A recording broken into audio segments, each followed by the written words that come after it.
chez nous, je dois vous le dire, je l'ai dit sur le son de Simon Kimbangu. Je l'ai dit sur le son de Lumumba, le son de Mouzé Laurent Désiré Kabila. Cette époque est révolue. Coup d'État dans la RDC et Kosalemaka, je dis bien jamais. Chole Ambongo accompagne l'opposition. Ils sont ceux qui accompagnent Fayoulou. Ils sont ceux qui accompagnent Katumbi. Vous attendez qu'ils vous disent le contraire de ce que nous avons écouté. Moi, je dis tout de suite non. Quand j'attends Abbé Chole parler, je me dis ça c'est un acteur politique qui parle. Comment des gens qui sont appelés à prêcher la paix, charlequin, peuvent avoir un langage aussi virulent, plus que même Fayoulou, qui je ne pense pas, il dirait ça, plus que même Katumbi. Chole dit, il craint si la CENI n'écoute pas une révolution qui n'attendrait qu'un leader courageux. C'est que lui connaît ce leader-là. C'est que Chole connaît ce leader-là. Si on peut appeler Chole, interpeller Chole par les services compétents pour lui demander si c'est qui ce leader-là. Soyons corrects avec nous-mêmes. Avant que Chole ne puisse parler, dans ces pays, les institutions les plus chères de la RDC, ce sont les institutions catholiques. Les écoles catholiques sont les écoles les plus chères de la RDC. L'université catholique, c'est l'université la plus chère de la RDC. Les Bondeko ici, toutes les formations hospitalières, je peux les citer, vous avez les cliniques Bondeko, Saint-Joseph, tout ça et consorts. Les hôteliers les plus chers de la RDC. Qu'est-ce qui est de la RDC qui soit quelque chose de la dimension sociale par rapport à l'église que l'église catholique peut prendre aujourd'hui? Mais le comportement du cardinal Ambongo avec le cardinal Chole n'engage à rien l'église catholique. Ça, c'est leur positionnement personnel avec les acquaintances qu'ils ont avec des acteurs politiques. Quel acteur politique, par exemple? Non, avec Katumbi, nous connaissons que le cardinal Ambongo est proche pour l'instant avec le président Katumbi. Il est trop proche. Oh, vous avez vu le cardinal Katumbi les recevant dans son jardin en culotte, là, tout ça. Ça dit qu'il y a une certaine intimité. Vous avez vu le cardinal Ambongo auprès du président honoraire Kabila avec sa femme Maman Olive, les encourageant. Vous êtes encore jeune, merci pour tout ce que vous avez fait pour ce pays. Vous pouvez encore, ce langage-là tenu par le cardinal Ambongo après que Kabila ne soit plus au pouvoir. Ça ne vous dit pas quelque chose? Ça ne vous dit pas quelque chose? Je ne sais pas si Monseigneur Chole est allé à la CENI et a regardé les membres du bureau et l'ensemble des membres de la plénière de la CENI, si chacun est de quelle origine tribale par rapport à notre pays. Un discours dangereux. Je n'ai jamais su quelle est la paroisse d'Abbé Chole rattachée où il prêche l'évangile. Il prêche, il fait l'homélie, dit la messe. Daïbaka, paroisse n'est pas place ni à la rater. Il est fort dans tout ce qui est politique, mais dans ce qui est évangile. Parce que Abbé Chole doit comprendre une chose.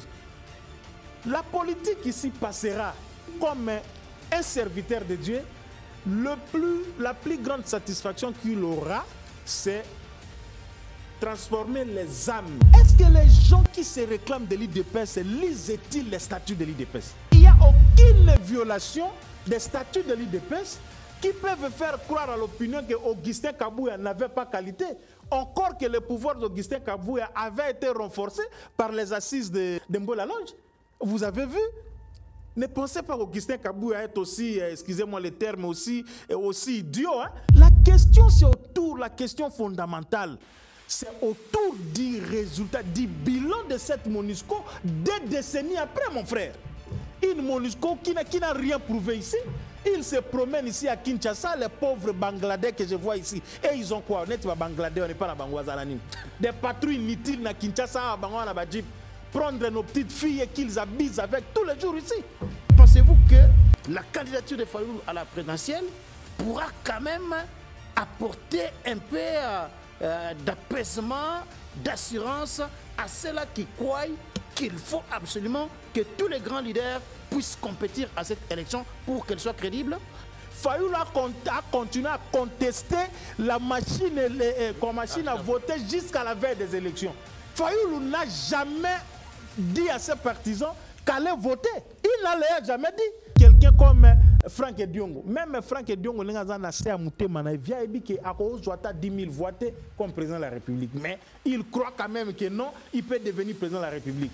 Quand vous voyez des candidatures aventurières comme Yabatulwa Basset Kikouni, qui croit qu'il peut devenir aussi président de la RDC. C'est normal pour même moi 5 personnes au Bassimanae. Bon, ça avait commencé avec Bahati Lukwebo, qui avait déjà soutenu la candidature. Oui, Bahati, dans les partenaires, Bahati est le premier, le prof Bahati est le premier qui, sans embâche, la FDC n'a pas attendu.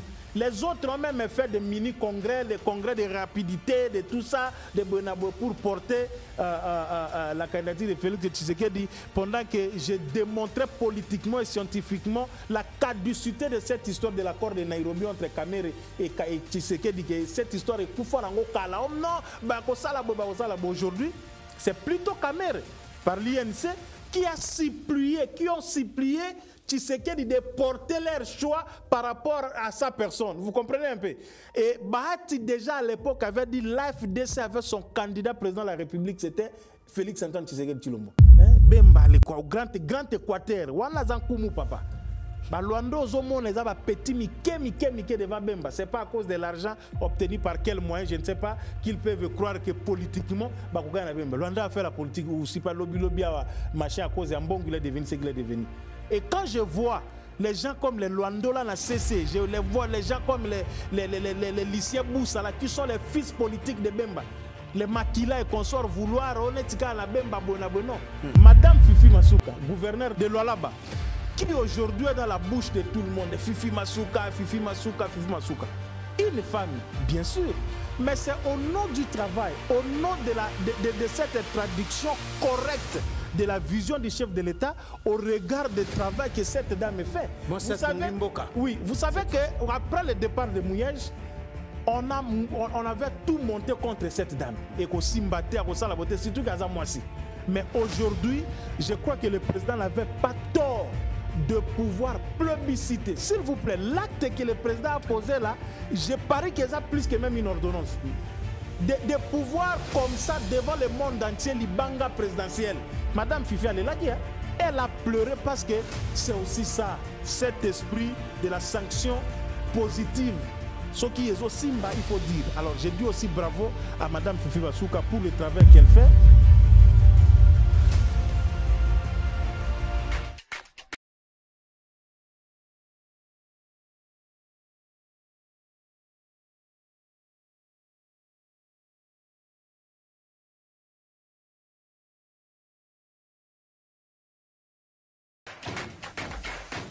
Bonjour très chers téléspectateurs, nous sommes très contents de vous retrouver encore une fois aujourd'hui dans le cadre de cette émission, les débats congolais, cette émission qui passe au peigne fin des questions d'actualité. Aujourd'hui, nous allons encore une fois revenir sur ces questions d'actualité qui sont résumées dans un thème extrêmement important qui est intitulé « Faut-il craindre un coup d'État en cas de la réélection de Félix Tshisekedi ?» C'est une question qui est posée. Alors, dans cette émission, pour passer au peigne fin, cette question qui suscite beaucoup d'autres questions à l'intérieur, nous recevons ici, sur ce plateau, un éminent journaliste. Il est analyste politique, bon, journaliste de formation, à la fois journaliste et aussi communicologue, juriste en herbe. Il s'appelle bien Puis-Gérard Elenga. Il est mandataire public à la RTNC, mais aussi candidat député national dans la circonscription électorale de la Funa. Puis-Gérard Elenga, bonjour et bienvenue dans cette émission. Bonjour, cher Charlequin, et bonjour également aux nombreux téléspectateurs de cette émission que j'aime très bien. L'honneur m'est fait ici par vous. Merci. Et j'ai répondu fraternellement à votre invitation. Merci. Pour que nous puissions, je me rappelle encore d'une des émissions que vous présentiez ici, les serviteurs de la République. Voilà. Et un peu comme tel, on est serviteur de la République. Quand on reçoit un appel, on vient justement pour analyser parce qu'on estime que le peu que nous pouvons avoir, nous pouvons partager ensemble pour l'avancement de notre pays. Donc à vous-même et à l'ensemble de l'équipe technique, je vous dis grand merci pour l'invitation. Merci. Mais un merci particulier, si vous le permettez, Okay. à l'autorité morale, si vous voulez, de cette chaîne, qui est l'apôtre LMK, Léopold Mutombo Kalombo, que j'aime très bien. Il fait partie de ces pères spirituels que nous admirons par rapport à la profondeur et à la sagesse de la parole de Dieu qui ne cesse de déverser sur nous. Merci. Je me rappelle la dernière fois, j'étais avec lui, c'était au chapiteau du Grand Hôtel, lorsque nous étions partis ouvrir la session ordinaire du Haut Conseil des Églises de Réveil. C'est moi qui avais organisé médiatiquement la rencontre. Et je m'approche, je le salue, il me dit, puis Gérard, ça va mon fils? Il me tape. Je lui dis, papa, pour la circonstance et pour immortaliser l'événement, on va prendre une photo. Il me dit, ah, une photo. Il s'exclame, mais j'ai dit, oui, une photo. Mais est-ce que, puis Gérard, vous n'allez pas mettre ça dans les réseaux sociaux? J'ai dit, non, papa, ça c'est pour moi. Il dit, j'ai horreur tellement des réseaux sociaux. Et nous étions nombreux devant lui. Charles-Quint, rassurez-vous, tous les journalistes, toutes les autres personnes qui lui ont demandé cela, ne l'ont pas obtenu. C'est seulement avec moi qu'il avait pris une photo. J'avais trouvé que c'était une marque de reconnaissance. Et on a toujours dit, l'apôtre, pour l'avoir, c'est difficile, son numéro, tout ça. Ces jours-là, il s'est autorisé à prendre son propre numéro de téléphone et il me l'a donné. Donc c'était un témoignage. Je n'avais pas eu l'occasion de le faire, je le fais ici. Très bien. Qu'il soit béni là où il est. Merci beaucoup, Pi Gérard Elenga, pour cette anecdote. Alors, on entre dans le vif du sujet. Faut-il craindre un coup d'État en cas de la réélection de Félix Tshisekedi? Ça a été lâché sans vergogne par Monseigneur Chollet. Je dois lire ce qu'il a dit exactement. Si la CENI, dit-il, ne comprend pas la pertinence de notre insistance pour renforcer la confiance au sein de la population, si elle minimise la perception de son travail dans l'opinion, à moins qu'il y ait des correctifs. Je crains qu'elle fasse l'élit d'un environnement fertile pour une révolution qui n'attendra qu'un leader courageux. Voilà la déclaration d'Abbé Chollet dans une émission que vous devez avoir certainement suivi. Puis Gérard Elenga, est-ce que vous pensez aujourd'hui que la manière dont le processus électoral est conduit, que cela peut déboucher finalement sur une crise politique post-électorale qui amènera certainement un courageux à la tête du pays? Bon, je vous remercie d'abord pour la question. Ne vous en faites pas, j'avais suivi moi-même cette émission. On ne sera pas gêné de les citer ici. C'était à l'émission Face à Face de notre confrère Christian Lusakoueno de Top Congo FM. Il recevait Monseigneur Chollet, le chapelain du pape, porte-parole de la conférence épiscopale nationale de la République démocratique du Congo, cette structure qui réunit les évêques catholiques de notre pays. Je l'ai suivi de bout en bout, cher Charles-Quint, dès sa première minute de la prise de parole jusqu'à la fin. Et je m'étais dit que si nous étions au Rwanda, même au Congo-Brazzaville, ici en face, ou je ne sais dans quel pays africain que je peux citer, immédiatement après cette émission, le Monseigneur Chollet allait être interpellé. Il allait tout de suite être interpellé et à ces instants, il sera en train d'être auditionné à cause de ces propos-là. Parce que moi, je me pose la question. Je me dis, finalement, on définit cette mission sociale de l'Église comment? La mission prophétique. Cette mission sociale, cette mission prophétique, comme vous le dites, on la définit finalement comment? Vous et moi, nous sommes chrétiens.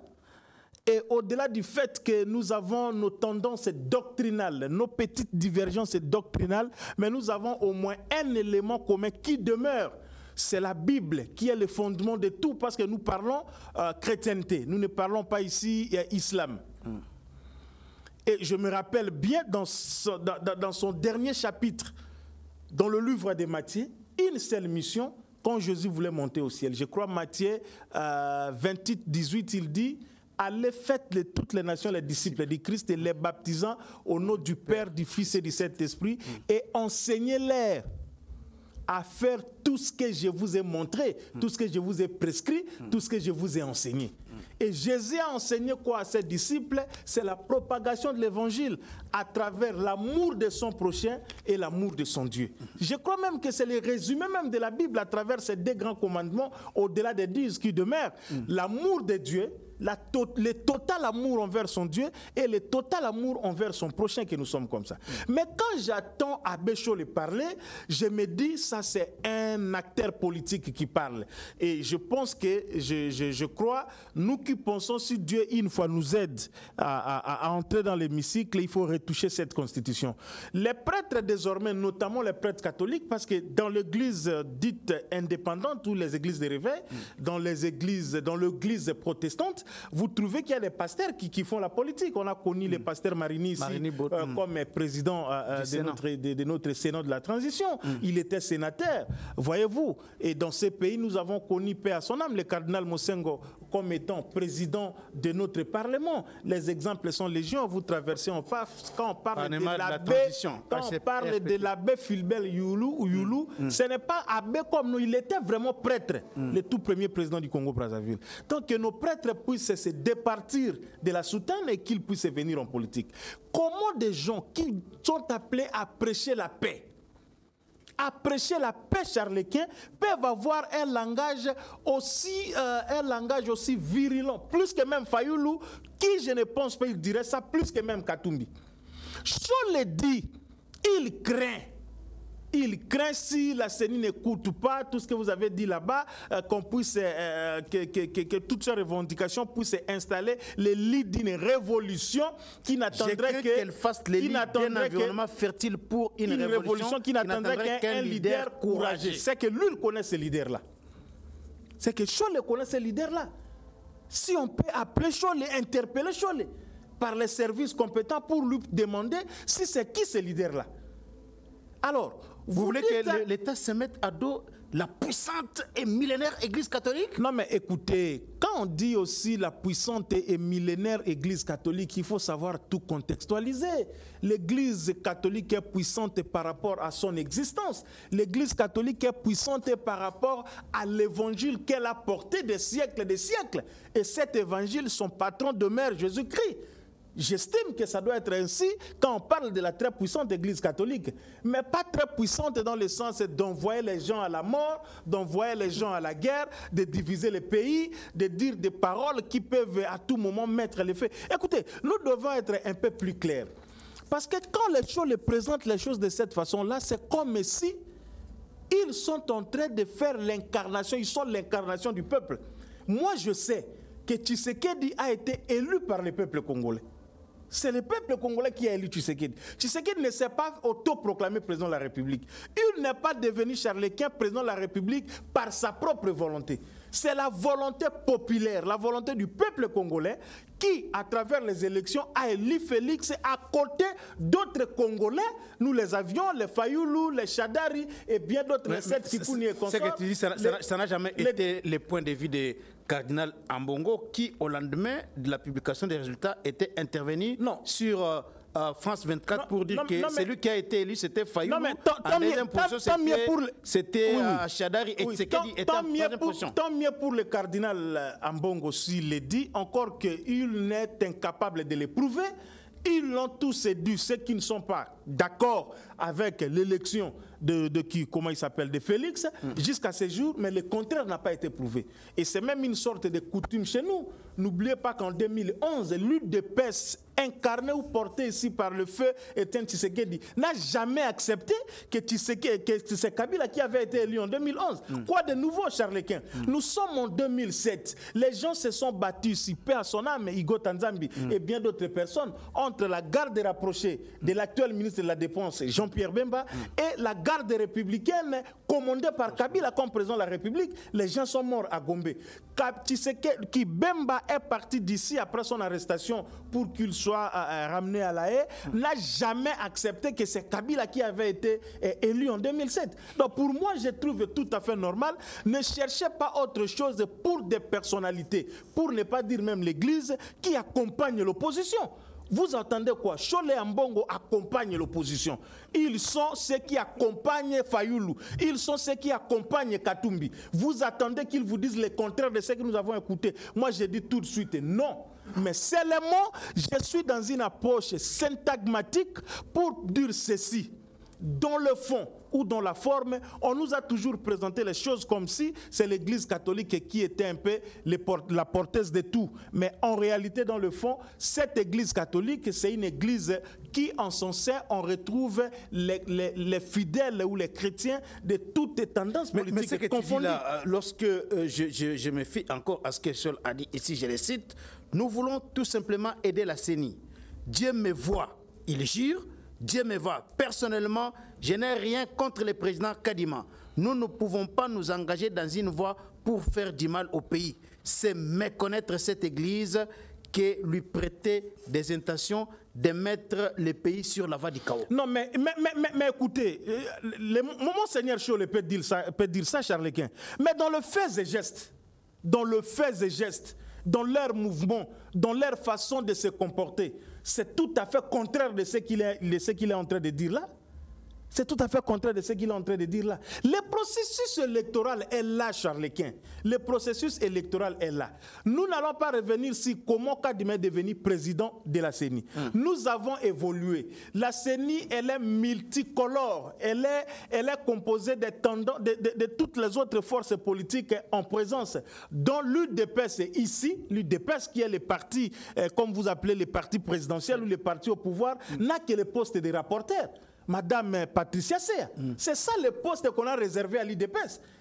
C'est ça le poste qu'on a réservé à l'IDPS. Encore qu'à l'époque, la loi sur la CENI portée ici par Lutundula, le ministre Lutundula, quand il était encore député, avait présenté une architecture nette qui faisait cette répartition entre les forces en présence. L'IDPS a occupé... Égalitaire. A occupé ce qu'elle a occupé. Mais quand on veut jeter l'opprobre sur l'ensemble du peuple, de tout un peuple comme ça, je pense que ça ne va pas quand même. Est-ce que Chole peut nous dire par l'Église catholique à travers? Parce qu'il y a un moment où, à un moment donné, nous allons commencer à dire des choses aussi comme ça. Parce qu'ils disent des choses sans gants, nous pouvons dire des choses aussi comme ça. Est-ce que Chole peut nous dire, à travers lui, l'Église catholique, que ce sont eux qui aiment les Congolais plus que tout le monde? Que c'est l'Église catholique qui aime les Congolais plus que ceux que les Congolais placent là-bas pour les diriger? Je ne suis pas au niveau de la gestion, mais je suis au niveau des gens que la population, le peuple congolais a amené pour diriger, Charlequin. Soyons corrects avec nous-mêmes. Avant que Chole ne puisse parler, dans ces pays, les institutions les plus chèrement chères de la RDC, ce sont les institutions catholiques. Les écoles catholiques sont les écoles les plus chères de la RDC. L'université catholique, c'est l'université la plus chère de la RDC. Les Bondeko ici, toutes les formations hospitalières, je peux les citer, vous avez les cliniques Bondeko, Saint-Joseph, tout ça et consorts. Les hôteliers les plus chers de la RDC. Qu'est-ce qui est de la RDC qui soit quelque chose de la dimension sociale par rapport à l'Église que l'Église catholique peut prendre aujourd'hui? Le tribalisme dont vous faites allusion. Qui ne sait pas que c'est le cardinal Ambongo qui a dit cette histoire de si vous n'êtes pas catholique, vous ne pouvez pas enseigner dans les réseaux des écoles catholiques. Vous voyez un peu. Donc l'Église catholique d'aujourd'hui, je ne parle pas de l'Église catholique universelle. Nonobstant ce que le numéro 1 de cette Église, beaucoup de respect à lui, le pape François avait prêché ici au stade, mais le comportement du cardinal Ambongo avec le cardinal Chole n'engage à rien l'Église catholique. Ça, c'est leur positionnement personnel avec les accointances qu'ils ont avec des acteurs politiques. Quel acteur politique, par exemple? Non, avec Katumbi, nous connaissons que le cardinal Ambongo est proche pour l'instant avec le président Katumbi. Il est trop proche. Oh, vous avez vu le cardinal Katumbi les recevant dans son jardin en culotte, là, tout ça. Ça dit qu'il y a une certaine intimité. Vous avez vu le cardinal Ambongo auprès du président honoraire Kabila avec sa femme Maman Olive. Les encourageants, vous êtes encore jeunes, merci pour tout ce que vous avez fait pour ce pays. Vous pouvez encore, ce langage-là tenu par le cardinal Ambongo après que Kabila ne soit plus au pouvoir. Ça ne vous dit pas quelque chose? Ça ne vous dit pas quelque chose? Donc c'est juste le rapprochement. Donc les deux personnalités-là, moi je me dis c'est extrêmement grave. Mais Ambongo est plus proche de Jean-Pierre Bemba, ça il ne faut pas... Non, les rapprochements de Jean-Pierre Bemba, les gens l'ont toujours dit. Les rapprochements de Jean-Pierre Bemba avec le cardinal Ambongo, ils ont juste un rapprochement tribal, un rapprochement à Bondeko, Tolobango, Bongo, mais ce n'est pas un rapprochement d'ordre politique. Ce n'est pas un rapprochement d'ordre politique, c'est un rapprochement d'ordre familial, d'ordre d'appartenance à une famille. C'est tout, ça n'a rien à voir avec la politique. Lorsque, par exemple, Monseigneur Cholet soulève une question qui est aujourd'hui sur toutes les lèvres, la question de la prise en otage du processus électoral par une tribu. Monseigneur Cholet l'a abordé dans son émission avec Christian Sakonou. Vous savez, moi je suis très gêné de parler tribu. Hein? Je suis charlequin, vous m'excuserez, je suis très gêné. Et quand un tel débat provient d'un prélat, provient de celui qui doit prêcher l'unité, provient de celui à qui, si on pose la question, Jésus était de quelle tribu? Oui, il me parlerait des origines juives de Jésus sur le plan de la terre. Mais Jésus comme fils de Dieu, Jésus comme Dieu, Jésus n'a pas de tribu. Et puis personne ne s'est dit que moi, Carlequin et Charlequin Kankou, alors je me crée, je viens au monde, je dois être un Kassaïen. Donc je ne sais pas si cette décision est venue de vous-même ou de vos parents ou de qui, je ne sais pas. Donc c'est très dangereux parce que nous subissons la nature. Nous sommes ce que nous sommes, mais pas par notre volonté, mais par la volonté de Dieu. Dieu m'a donné la tribu, ma tribu à moi en tout cas, je ne l'ai pas demandé à Dieu. Plus loin encore, Dieu m'a donné la République démocratique du Congo. Je n'ai pas demandé à Dieu d'être congolais. Nous subissons la nature. Prise en otage, excusez-moi, prise en otage du processus électoral par une tribu. Qu'est-ce que Monseigneur Cholet veut dire par là? Je ne sais pas.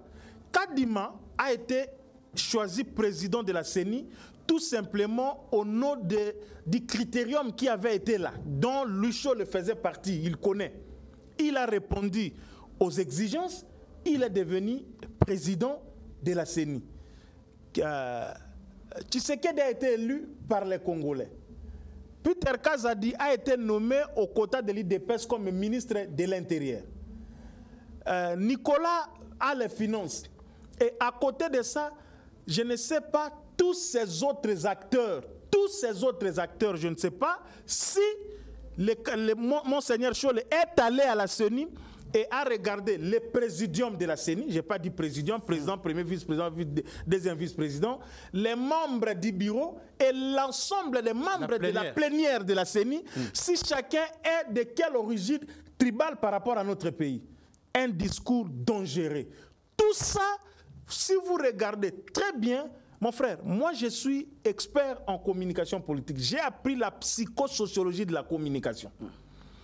Les éléments concomitants qui convergent, quand Fayoulou parle, surtout quand Katumbi parle, vous allez retrouver, d'ailleurs lui-même Cholet l'a reconnu, vous allez retrouver ces mêmes éléments du langage dans la bouche de quelqu'un comme Cardinal Ambongo et Monseigneur Cholet. Cardinal Ambongo, Monseigneur Cholet, ils ne font que le jeu des balles. Et on comprend que ce sont des discours bien orientés pour que nous arrivions là où ils veulent qu'on puisse arriver. Lorsqu'ils parlent de la révolution, c'est un peu à travers tout cela. Mais je dis ceci, que ce pays n'est pas une propriété privée de l'Église catholique. Même si je reconnais à Cholet l'authenticité ou l'entièreté de sa qualité comme Congolais avant d'être prêtre, autant que moi, ce pays appartient à l'ensemble plus ou moins voisiné de 100 millions de Congolais. Et dans ces 100 millions de Congolais, même si la moitié, ce qui n'est pas aussi réel en termes de statistiques actuelles, était catholique, dans cette église catholique, il y a la diversité politique. Parce que quand Abbé Cholet tient ce genre de discours, je ne sais pas quand il est devant, je n'ai jamais su quelle est la paroisse d'Abbé Cholet rattachée où il prêche l'évangile. Il prêche, il fait l'homélie, dit la messe. Paroisse n'est pas place ni raté. Il est fort dans tout ce qui est politique, mais dans ce qui est évangile. Parce que Abbé Cholet doit comprendre une chose. La politique ici passera. Nous allons passer les Tshisekedi, tout ceci, ça va passer. Mais lui, comme un serviteur de Dieu, la plus grande satisfaction qu'il aura, c'est transformer les âmes, que les pécheurs quittent leur voie du mal pour venir à la voie du Seigneur. S'il réussit à le faire, voilà l'accomplissement de sa mission devant le Seigneur qui le reconnaîtra au dernier jour comme tel, et non pas comme celui qui s'est comporté comme un prêtre opposant aux autorités établies qui méritent aussi honneur et respect parce que ceci est aussi biblique. Très bien. Alors, parce que vous avez parlé du parti présidentiel, ici UDPS, Et UDPS, aujourd'hui, considéré comme un parti qui pose énormément de problèmes, qui, selon certaines bouches, ne pourra pas contribuer à la réélection de Félix Tshisekedi, dans la mesure où trop de désordre au sein de l'UDPS, partant d'abord du secrétaire général de l'UDPS, Augustin Kabouya, qui, selon notamment les pionniers de l'UDPS, n'a pas qualité de convoquer les congrès, et les voilà convoquer les congrès, et à la suite de ces congrès, on a vu les soi-disant secrétaires fédéraux de l'UDPS abandonnés à leur triste sort dans un hôtel quelconque, puis Gérard Elenga. Est-ce que vous pensez qu'un tel parti peut véritablement contribuer à la reconquête du pouvoir pour ce deuxième round du président Tshisekedi ici de l'UDPS?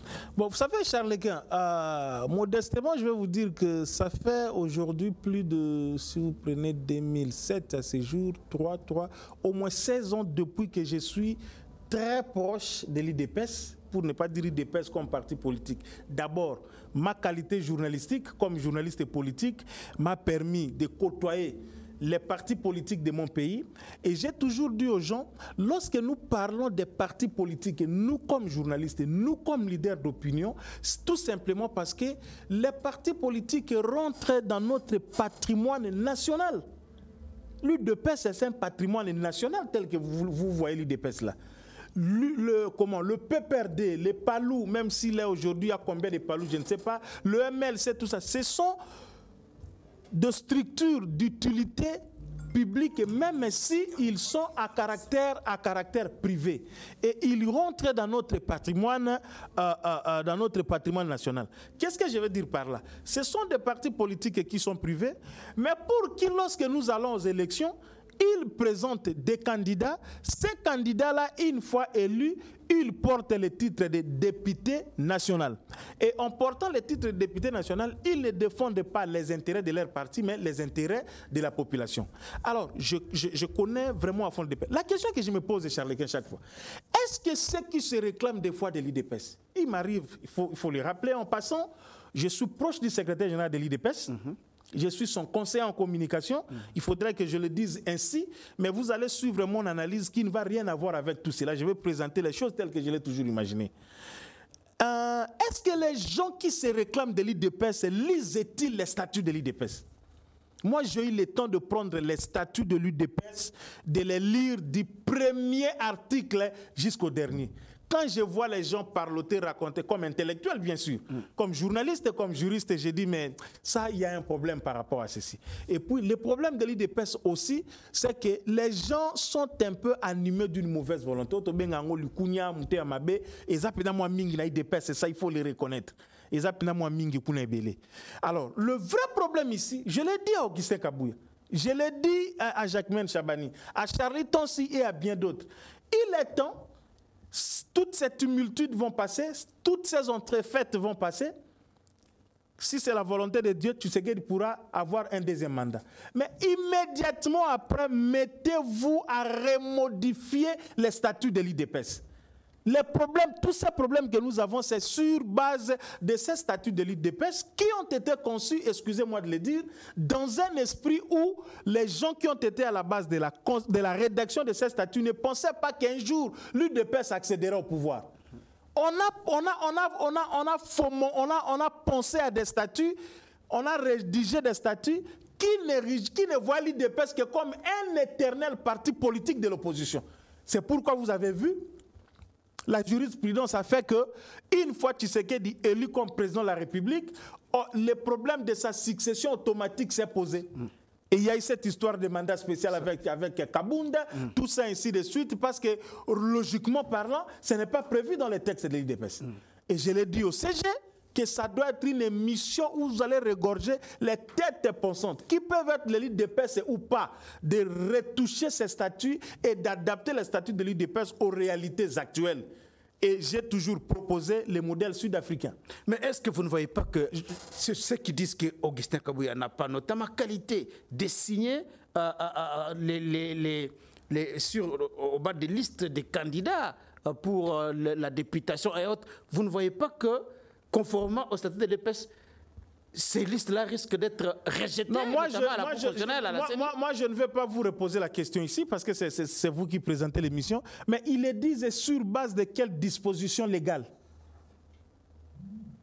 Je vous renvoie à l'article 26. Je vous renvoie à l'article... Non. Je vous renvoie à l'article 26 avec cette sorte de triumvirat, n'est-ce pas? Qui pose toujours problème. À l'absence du président, pas ses mandats spéciaux, mais il y a 3 organes. Le secrétaire général, la convention démocratique et la convention permanente du parti. Donc CDP, CEP et puis secrétariat général qui... ensemble, sont en train de co-diriger les partis jusqu'à la convocation d'un congrès extraordinaire pour l'élection d'un nouveau président de la République. Nous sommes dans les cas d'espèce où le président de l'UDPS a été élu président de la République. Vous me comprenez? Mais maintenant, l'engagement du parti, c'est aussi simple que ça sur le plan administratif. Partout au monde, la gestion quotidienne d'un parti politique revient entre les mains de qui? C'est entre les mains du secrétaire général. C'est le secrétaire général qui gère au quotidien le parti. Et il n'y a aucune violation des statuts de l'UDPS qui peuvent faire croire à l'opinion qu'Augustin Kabouya n'avait pas qualité. Encore que le pouvoir d'Augustin Kabouya avait été renforcé par les assises de, je crois, de Mbola Lodge. Vous avez vu? Ne pensez pas qu'Augustin Kabouya est aussi, excusez-moi le terme, aussi idiot, hein, qu'il fait des choses comme ça. Tout ça. Non, le problème c'est autour des détracteurs. Et moi, avec les enquêtes menées, nous comprenons même que certains détracteurs de l'UDPS commencent à être attirés par ceux qui sont, pas les adversaires, les vrais ennemis de l'UDPS. Mais ils doivent savoir, pour avoir observé ces partis, tous ceux qui ont voulu, et même ils disent, l'UDPS là, c'est un parti de sang. Les gens sont morts pour ce parti, à commencer par son histoire par rapport à sa création jusqu'à ce jour. Donc attention, lorsque vous venez vraiment vous hasarder comme ça de l'UDPS, c'est pourquoi vous avez vu même les combattants, lorsqu'on voulait enterrer Tshisekedi, ils ont dit à Tshisekedi, à Félix, l'actuel président, même ce parti, ce n'est pas son parti à lui. Ce n'est pas parce qu'il porte le nom de son père que ces partis sont bien privés, tout ça, non. L'UDPS, c'est un parti de combattants, mais un parti qui doit être ordonné, qui a des responsables. Et dites aussi tout ce que vous voulez. Augustin Kabouya, jusqu'à la seconde où je vous parle, bénéficie de la confiance de Tshisekedi, qu'on se le dise quand même. Mais on a vu quand même comment un parti présidentiel comme ça peut abandonner des secrétaires fédéraux venir participer. On a vu les images. J'ai appelé Kabouya. J'ai pris les images na Tindelier. J'ai posé la question, qu'est-ce qui se passe? Il m'a dit seulement, puis Gérard, attends. Et après, c'est la démonstration de la vidéo que vous avez vue là. J'ai ordonné même son passage à la RTNC. Vous avez vu, parce que c'est ça vraiment Augustin, lui il agit par les faits, il aime ça. C'était des gens, je ne sais d'où ils sont venus, je vais vous envoyer la vidéo. J'ai la vidéo. Vous avez la vidéo. Ils sont venus, mais ils sont passés aux aveux pour demander pardon. Papa, toi qui n'es pas, moi, il m'arrive d'accompagner Kabouya dans la tournée des photos tout ça dans la province. Je vois comment est-ce que parfois ils sont là, ils ont une partie présidentielle, quoi. Comment ils font des dépenses et tout ça. Je le dis, hein, parce que dans mon la beauté, Kabouya. Donc, et puis, c'est un congrès extraordinaire où Kabouya fait déplacer les secrétaires, les présidents fédéraux des provinces, comme à la Kinshasa, c'est l'hôtel. C'est même la honte de Biloko Moussous. Biloko Wana, et ça Biloko Moussou Nicolas Kazadi, ou bien un membre de l'IDPS ici, Tony Moua, voilà. À Kebodi, ça demande quoi? Et puis ça, les marabongo. Moi, je prends en charge l'hôtel. Moi, je prends en charge la restauration. Moi, je prends en charge Bouy. Entre nous, c'est quand même, pas quand même, c'est les partis au pouvoir, non? Qu'est-ce qu'ils n'ont pas? Bazar en unité. Augustin Kabouya, et vous avez vu la sortie, la facture de $19 000 qu'on a payé pour tous les séjours. Les billets à manger comme rentrer. Donc souvent ces gens-là, ils sont toujours dans ce genre de jeu et après Bayaga Basengi, pardon. Cette histoire-là était faux, l'UDPS. Je l'ai dit parce que j'en sais quelque chose. N'avait rien abandonné. Kabouya avait payé tout l'argent, tout était là. Vous avez vu dans la vidéo les fameux faux fédéraux. Bayaga Senga, pardon. Ils n'avaient même pas qualité, ils n'étaient pas invités aussi. Bayaga même pas. Ils se sont demandé pardon. Le monde entier a vu et que c'était juste un montage, juste pour chercher, comme toujours. toujours à salir Kabouya, à présenter Kabouya comme il est ceci, il est cela. Mais j'ai toujours dit aux gens, lorsque vous combattez Jésus, c'est que vous combattez indirectement Dieu. Parce que Jésus, dans la Bible, ne fait qu'exécuter la volonté de celui qui l'avait envoyé sur terre. Kabouya est l'exécutant de la volonté politique de Tshisekedi. Je le dis ici à haute voix. La personne qui exécute la volonté politique de Tshisekedi au sein de l'IDPS s'appelle Kabouya. Alors, le combattre, c'est indirectement combattre Tshisekedi. Vous avez vu avec tous ceux-là, comment est-ce qu'ils ont été confondus? Je parle ici, par exemple, de mon frère, comment il s'appelle? Les Jekobéa, ils sont nombreux. Celui qui s'était improvisé secrétaire général ici sur 7e mairie, Baza Ebele. Donc, laissez un peu Kabou être là. C'est aussi une question de temps et de la volonté de Dieu. Et il n'est pas l'éternel, comme je l'ai toujours dit, il n'est pas l'éternel secrétaire général de l'UDPS. Un jour, il cédera sa place parce qu'avant lui, il y avait des gens. Et après lui, il y aura aussi d'autres personnes qui dirigeront ces partis-là. Mais laissons-le au moins travailler pour ne pas distraire les partis. Et que l'IDPS a qui est dans l'élection tout le monde va député. Alors, Gérard Elenga, parce qu'il faut craindre un coup d'État à un leader courageux qui pourra mener une révolution, mais beaucoup de craintes, notamment sur la situation sécuritaire explosive dans les Kivu, mais aussi dans la province de l'Uturi. Là, on voit à Goma une secte et des jeunes qui descendent dans la rue pour manifester et demander le départ de la MONUSCO et de la force régionale de l'EAC. Et au terme de cette manifestation, bilan, certaines sources 6 morts, selon le communiqué de FARDC, et les sources indépendantes parlent de 10 civils tués, un policier lapidé. Est-ce que, puis Gérard Elenga, les jeunes n'ont-ils pas finalement raison de demander le départ de la MONUSCO et de cette force de l'EAC? Pourquoi tuer des jeunes gens comme ça qui demandent, qui formulent une telle demande? Bon, vous savez, hein, nous avons eu un cours à la faculté de droit, je crois, en 2e graduat à la faculté de droit. Le cours s'appelle La vie internationale. Et en première licence, nous avons eu un cours aussi qui s'appelle OI, Organisation internationale.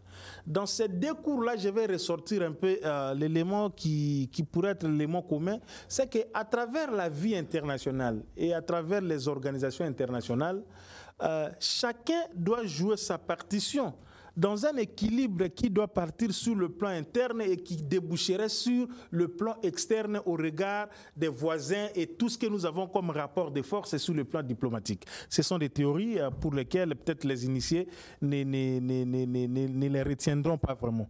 Ma position est la suivante d'abord, cher Charlequin. Personnellement, je suis contre la MONUSCO. Prenez votre âge actuel. La MONUSCO, MONUC de l'époque est ici depuis 1999. MONUC comme Amos Namandangongi l'appelait. Amos Namangangongi. Appelé MONUC. MONUC. Depuis 1999, 24 ans jour pour jour. Prenez votre actuel âge moins 24. C'est cet âge-là que vous aviez, que cette MONUSCO aujourd'hui est installée en République démocratique du Congo.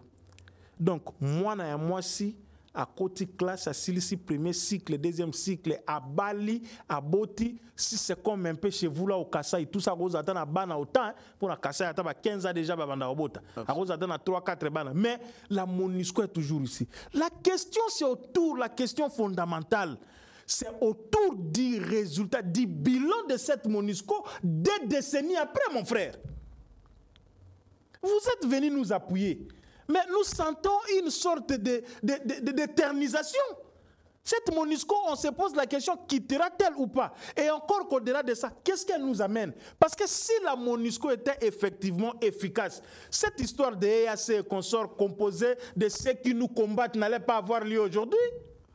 Mais vous dites que non, notre mission est celle tout simplement de stabiliser, mais les forces sur les combats sur terrain, c'est vous-même le FARDC. Les discours du genre, la sécurité de la RDC ne passerait pas par d'autres personnes, à part les fils et filles du pays, Bino Mogo, Armée, Bino, tout ça. C'est le discours que nous attendons.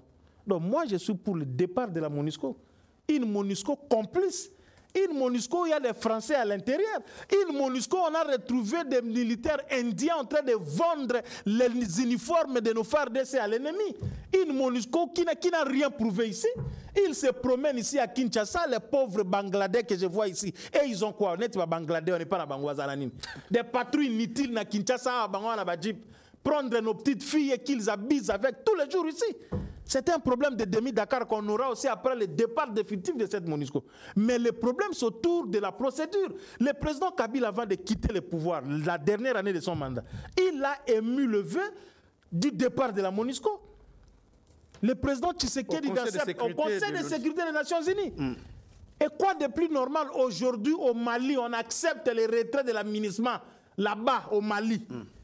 Au Niger, on réclame le départ. Malgré leur présence, les coups d'État ont eu lieu. Dans tous ces pays-là, il y a la MONUSCO. La MONUSCO, pour moi, c'est un instrument néocolonialiste mis en place par les Occidentaux dans un four mêlé là pour chercher toujours qui est la paix, tout ça. Où est la mission de la paix en Russie là-bas, en Ukraine, en Russie, en Ukraine, là où les gens meurent chaque jour?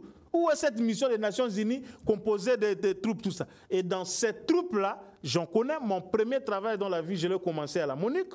J'étais opérateur téléphonique à la MONUC. Et vous allez voir que les troupes ne sont qu'africaines. Pour moi, américain, cette unité, c'est une compagnie américaine, une compagnie allemande, tout ça, c'est toujours des pays-là choisis de manière légale. Maintenant, tuer nos frères, ça, c'est ce que je ne suis pas d'accord. Je suppose que ceux qu'on a tués, ce sont des Congolais.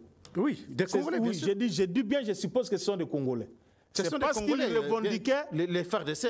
Oui, parce qu'ils revendiquaient. Ils ont revendiqué et ils sont allés jusqu'où?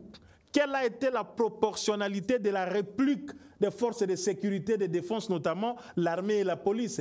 Aller jusqu'à tuer, c'est déjà compliqué. Là, je ne suis pas totalement d'accord. Au-delà du communiqué du lieutenant-colonel Ngike, que je m'ai même suivi aussi, où on est en train de parler de la manipulation. Parce que Est, on a aussi, c'est la manipulation. C'est la manipulation. Ils sont là, les leaders de l'Est, les parlementaires de l'Est. Mbosso les avait dit quitter les groupes armés. Ils sont là. Comment trouvez-vous normal un membre du gouvernement lorsque vous y êtes, toutes vos autres qualités sont confondues? Au nom de mes recherches en sciences politiques, doctorat, tout ça, je parle de Julien Paluku, qui vient prendre une position contraire à celle du gouvernement.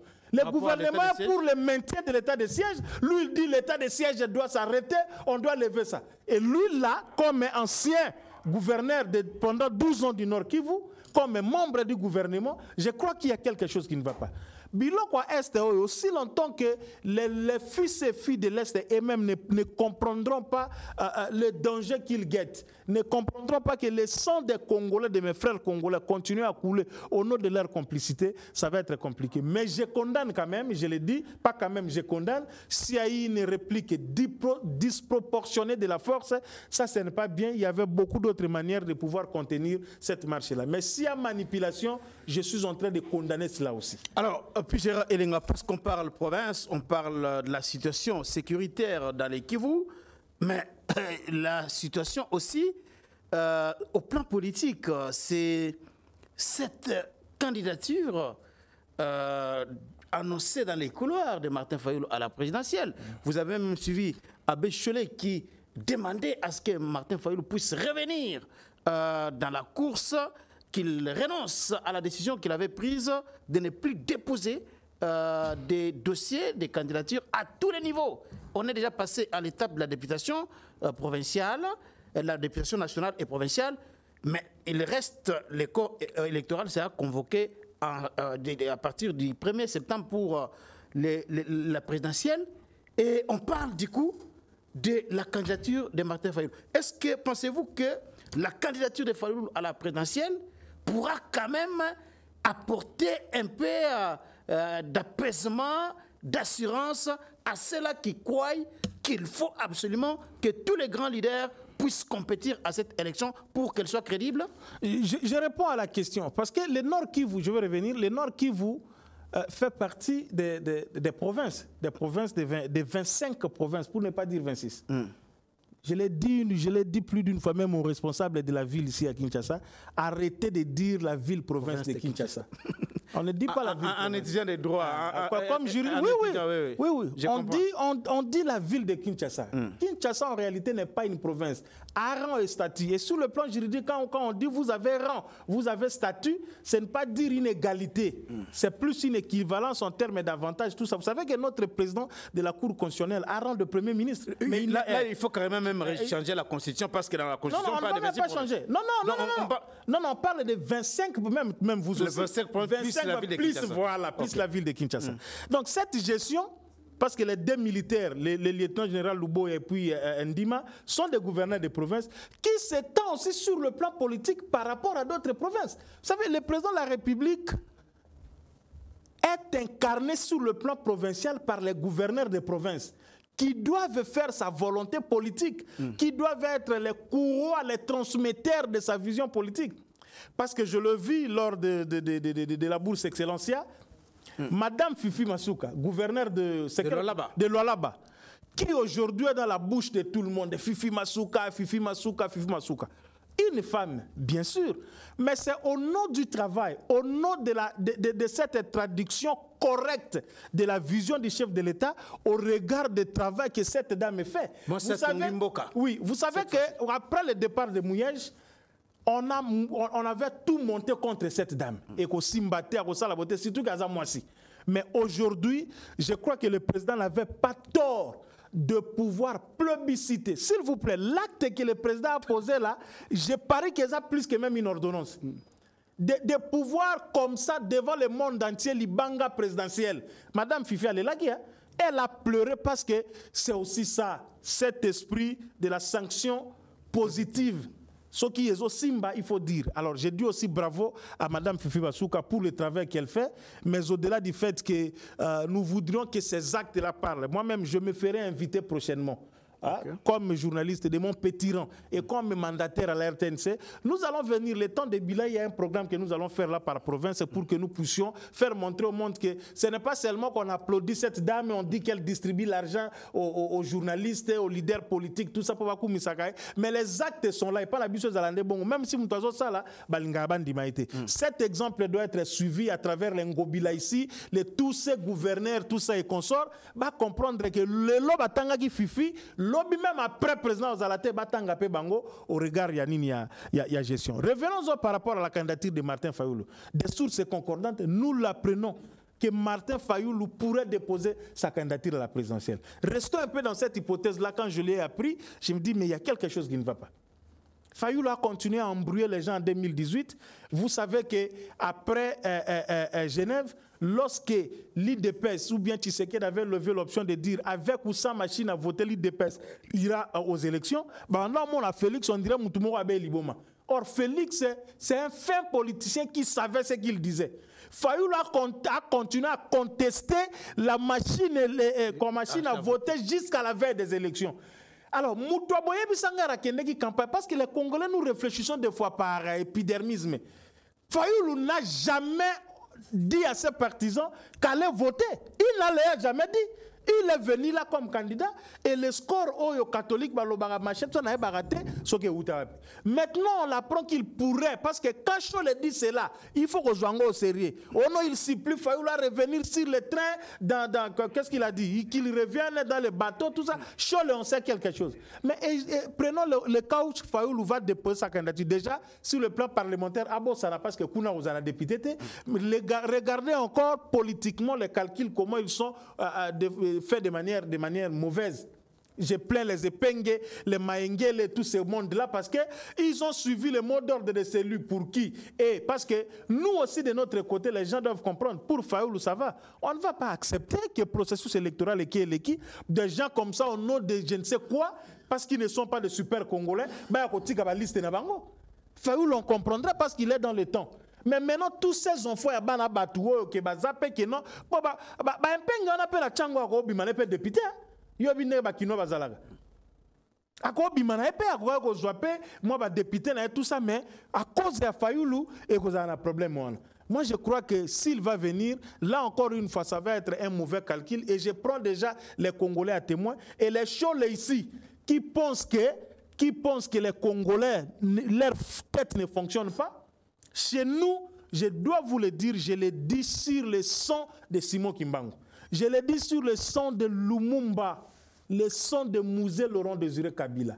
Cette époque est révolue. Coup d'État en RDC et Kosalemaka, je dis bien jamais, enregistrer cette émission, même après nous, sur le plan de la longueur de la vie que Dieu nous donnera. Makambo na Congo, Kosalema ali susute. On n'en a pas besoin, Tozapen a tina nango atamukete, parce que Tozapen a besoin nangote. Nous avons compris que regardez bien tous ces coups d'État avec ces vents-là. Si vous regardez qui sont derrière, ce sont les Occidentaux, c'est Macron, c'est son ami américain là, Biden, c'est consorts. Chez nous, ça ne passera pas parce que nous n'avons pas le même contexte, nous n'avons pas la même histoire, nous n'avons pas la même destinée, nous n'avons pas le même destin, comme Tshisekedi lui-même l'a toujours dit. Et c'est ici où la volonté des Congolais seule primera pour, si Félix est élu président, il va avoir son deuxième mandat.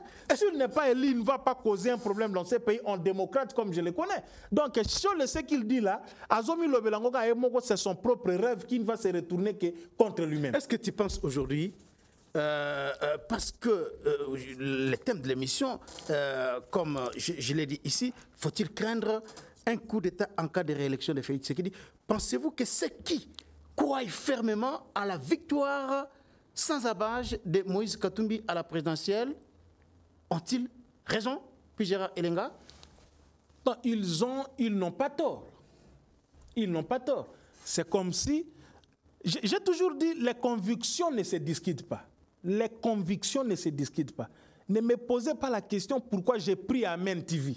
Ne me posez pas, enfin, au ministère Amen. Ne me posez, c'est un exemple, hein? Moi, c'est un exemple que j'ai donné. Ne me posez pas la question pourquoi tel est dans ce parti politique.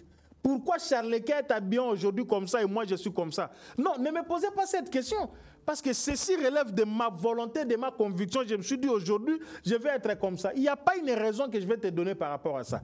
Les gens qui soutiennent Moïse Katumbi, les gens qui soutiennent Fayoulou, les gens qui soutiennent Sesanga, les gens qui soutiennent mon ami et frère Constant Moutamba, qui soutiennent Matata, qui soutiennent quelqu'un comme Franck Diongo. Même Franck Diongo, il a dit 10 000 votés comme président de la République. Mais il croit quand même que non, il peut devenir président de la République. Quand vous voyez des candidatures aventurières comme Yabatouloua Seth Kikouni, qui croit qu'il peut devenir aussi président de la RDC, c'est normal pour même moi 5 personnes au Simanae. Je ne minimise pas. Entre nous. Donc, Batouba, on dit, mais la Katumbi, c'est libre. Mais ne refusez pas aux gens qui croient que Tshisekedi sera réélu. Bango peut pas le bayango au regard de ma conviction à Bango. Et surtout que pour Tshisekedi, l'avantage qu'il a, Tshisekedi va se comparer avec les autres. Les autres n'ont rien. C'est-à-dire, ils n'ont pas encore géré. Voyez-vous? Non, mais Moïse Katumbi a géré. On parle non, gérer en termes de président de la République. Il ne faut pas comparer. Tshisekedi est président. Katumbi a été gouverneur. Gouverneur, il y a province Moko. OK? Qui a été dit l'un des meilleurs gouverneurs de la RDC. Il y a province Mongoké et nous savons aujourd'hui, les caméras peuvent se repentir, tout ce qu'ils ont, tout ce qu'on avait monté sur le plan politique, l'image qu'on voulait présenter de Katumbi, tout ça. Faisons peut-être une enquête journalistique. Cette histoire-là de présenter Katumbi comme excusez-moi de le dire parce que donc on doit nous arrêter cette façon de présenter les choses-là. Encore que Katumbi n'a été que gouverneur d'une province. Tshisekedi a gouverné, qu'est-ce que j'ai dit, est président de la République. Il a l'avantage de gérer pendant 5 ans. Il peut vous présenter ce qu'il a déjà fait pendant 5 ans.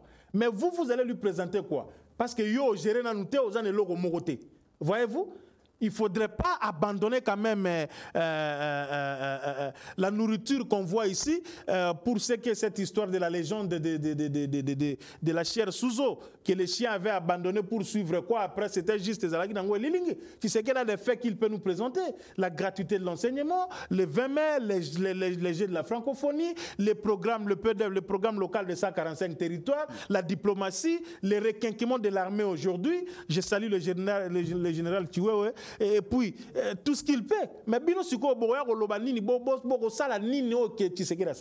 donc n'interdisez pas aux gens qui croient que non Tshisekedi a réélu pour un deuxième mandat, bango pe baloba. Autant que nous aussi, nous n'interdisons pas aux Congolais qui pensent que Katumbi va passer, va passer, baloba. Donc c'est un peu ça l'esprit démocratique. Gérard Ilinga, lorsque vous regardez les soutiens de Félix Tshisekedi aujourd'hui, vous avez suivi l'UNC. D'abord, ça avait commencé avec Bahati Lukwebo, qui avait déjà soutenu la candidature. Oui, Bahati, dans les partenaires, Bahati est le premier, le prof Bahati est le premier qui, sans embâche, je crois que ce Tobimia, toi la 8e, ce Tobimia, la première, vous avez vu, devant Bié là-bas, c'était clair, l'AFDC n'a pas attendu. Les autres ont même fait des mini-congrès, des congrès de rapidité, de tout ça, de Bonabo pour porter la candidature de Félix Tshisekedi, pendant que j'ai démontré politiquement et scientifiquement la caducité de cette histoire de l'accord de Nairobi entre Kamere et Tshisekedi, que cette histoire est Koufalango Kala. Non, aujourd'hui, c'est plutôt Kamere par l'INC qui ont supplié Tshisekedi de porter leur choix par rapport à sa personne. Vous comprenez un peu? Et Bahati déjà à l'époque avait dit l'AFDC avait son candidat président de la République, c'était Félix Antoine Tshisekedi Tshilombo. Donc vous parlez des partenaires, lorsque vous voyez les partenaires aujourd'hui qui entourent Tshisekedi. Du point de vue de la géopolitique, du point de vue de la géopolitique, toute une analyse ou toute une émission peut être faite là-dessus, il n'y a pas à discuter. On peut tout parler aujourd'hui des Luando, des Kila et consorts dans le Grand Équateur, mais Bemba, la Grand Équateur, reste un patriarche, une icône, reste un Koumou. Bemba, le Grand Équateur, voilà un Koumou, papa. Luando, les a petit Miké devant Bemba. Ce n'est pas à cause de l'argent obtenu par quel moyen, je ne sais pas, qu'ils peuvent croire que politiquement, Luando a fait la politique, ou si pas lobby, machin, à cause d'un bon qu'il est devenu ce qu'il est devenu. Et quand je vois les gens comme les Luando là, na CC, je les vois les gens comme les lycéens Boussa là, qui sont les fils politiques de Bemba, les Makila et consorts, vouloir honnêtement la Bemba Bonabono. Vous savez, nous on connaît Bemba à fond. Au-delà, tout ça et consort, dans l'Équateur, dans le Grand Équateur, Bemba est là. Et vous avez vu Bemba parler de Tshisekedi dans le Grand Équateur. Vous avez suivi? Toké na Grand Kivu, l'espace est Grand Kivu. Donc, Bozoui, Maniema, Nord, Sud, Kivu. Maniema, là, il y a le roi de Maniema, Matata Mpogno qui est là. Je parle des gens qui accompagnent l'Union sacrée. Parce que quand vous présentez les choses comme ça, au niveau de l'Union sacrée, les poids lourds du Maniema qui sont à l'Union sacrée sont aussi là. Vous connaissez le ministre Jean comment il s'appelle vous ne connaissez même pas encore les noms, mais... Non, l'ancien ministre qui venait de partir, le ministre de l'économie, à Zagina FDC. Oui. Les messieurs là, dans Maniema... Il ne peut pas faire face à Matata Mpogno. Non, mais attendez, moi je parle d'abord du soutien de Félix à travers les provinces. Vous me l'avez parlé sur le plan géostratégique. Et sur le plan géopolitique, plutôt si vous voulez, nous avons 4 espaces linguistiques. Dans ces 4 espaces linguistiques, je vous ai présenté ce que Bemba valait au Grand Équateur. N'est-ce pas? Vous allez dans l'espace swahiliphone, là, au Sangisi, Katanga, Sud Kivu, Nord Kivu, Ituri, Nini, Sangisi, c'est ça l'espace swahiliphone. Papa, dites ce que vous voulez, caméra Ibambongo, caméra Bala Mida, caméra Zabou, mais allez dans Sud Kivu, caméra là, c'est un incontournable dans son Walungu natal et puis dans tout cet espace-là. Le professeur Bahati, vous veniez de le dire ici. Il n'est pas n'importe qui de cet autre côté. Vous venez dans l'espace Grand Manu ici, le patriarche Mbosso est là. Je peux vous donner autant d'exemples qui feront que Nayebi Sarabatou chaque fois Gentini Ngobila avec son ACP ici à Kinshasa, il faut pas aussi l'oublier. Il faut pas aussi l'oublier. Donc vous prenez tout ça et j'ai toujours dit aux gens, élection présidentielle, tu continues en parlement, tu quota. Moi, j'ai fait cette émission ici, na Chez Nzambe, tu quota parlement. Et là, nous allons bousculer certaines choses. Mais jusque-là, chers Charlequins et ceux qui nous suivent, l'élection présidentielle, c'est à un tour. Merci beaucoup. Est-ce que Batoubayebi, l'élection présidentielle, c'est à un tour? Je rappelle, l'élection présidentielle, c'est à un tour, et à détourter. Déclarez vos candidatures, là, président Machin Bonaboye. Tshisekedi, déjà, il part avantagé sur ce point-là. Il part, je dis bien avantagé sur ce point-là. Sorozuba Kisangani, Bazaïba, tout ça, Natangi Mangote, au Sangisi Batouana Nyon, son papa, ils ont un tour. Moi, du fond de moi, sur le plan politique, au regard des analyses des paramètres en présence, Tshisekedi va être réélu pour un deuxième mandat. Et Merci beaucoup. Et ça ne se discute pas. Merci beaucoup, Gérard Elenga. Alors, les gens qui pensent que coup d'État est Rosala, confondu parce que ces pays, c'est le pays de Simon Kimbangu. Coup d'État Rosala a été. Et puis Tshisekedi incarne une sorte. Tshisekedi a un stade de martyr, aujourd'hui, taxer les Yara, comme franc-maçon, ceux qui petits frères, Denis Sassou, ceux qui machin, mais lisez l'histoire du roi David dans la Bible. L'acte que Tshisekedi a posé, Dieu se souviendra de lui. Merci beaucoup, Gérard Elenga. Ça a été un très, très grand plaisir pour nous de vous recevoir sur ce plateau avec votre franc-parler. Je pense que très prochainement, nous allons encore vous inviter sur ces plateaux pour analyser les questions d'actualité. Restez branchés sur Amen TV. Nous allons nous retrouver très prochainement demain dans le cadre, encore une fois, du débat congolais. Merci. Merci.